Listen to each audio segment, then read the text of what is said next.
ഇത് കണ്ട ബീച്ച് മൊത്തം ശാന്തമായിരിക്കുന്ന സമയത്ത് ഒരാൾ മാത്രം ബീച്ചിൽ ഇങ്ങനെ തപ്പിക്കൊണ്ടിരിക്കുന്നുണ്ടോ? ഇയാൾ എന്താ പരതുന്നതെന്നറിയോ? പകലെല്ലാം ആൾക്കാരുണ്ടാവുമല്ലോ ബീച്ചിൽ. അപ്പോൾ വീണ് പോയ ചെയിന്, മാല, അങ്ങനെയുള്ള സംഭവങ്ങൾ, ഓർണമെൻറ്റ്സ്, ഗോൾഡ്, അങ്ങനെയുള്ള സംഭവങ്ങളൊക്കെ ഉണ്ടാവും ബീച്ചിൽ. ഈ സാധനമാണ് ഇയാൾ മെറ്റൽ ഡിറ്റക്ടർ ഉപയോഗിച്ച് പരതിക്കൊണ്ടിരിക്കുന്നത്.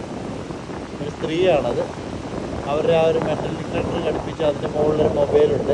ആ മൊബൈലിൽ റെക്കോർഡ് ആയിക്കൊണ്ടിരിക്കും. അതുപോലെ തന്നെ അവർക്കൊരു ഹെഡ് ടോർച്ചുണ്ട്. ആ ടോർച്ച് വെച്ച് ഇങ്ങനെ എന്തെങ്കിലും സാധനങ്ങളുണ്ടോ എന്ന് പരതിക്കൊണ്ടിരിക്കും. ഇവരിങ്ങനെ എല്ലായിടത്തുണ്ട്. അതിപ്പോൾ ഇസ്രായേലുണ്ട്, എന്തെങ്കിലും ബീച്ചിലാണ്. ഒട്ടുമിക്ക ബീച്ചുകളിലും ഉണ്ടാകും രാത്രിയിലുള്ള കാഴ്ചയായത്. ഇവരിങ്ങനെ എല്ലാവരും പോയി കഴിയുമ്പോൾ ഇവരിങ്ങനെ ഓരോ സംഭവങ്ങളാണ്. കൊള്ളാമല്ലേ? നല്ല പൈസ സാധനങ്ങൾ കിട്ടുന്നുണ്ടാവും. ഇല്ലെങ്കിൽ പിന്നെ അവർ ഇത്രയും ഇതിന് മെനക്കെടത്തില്ലല്ലോ.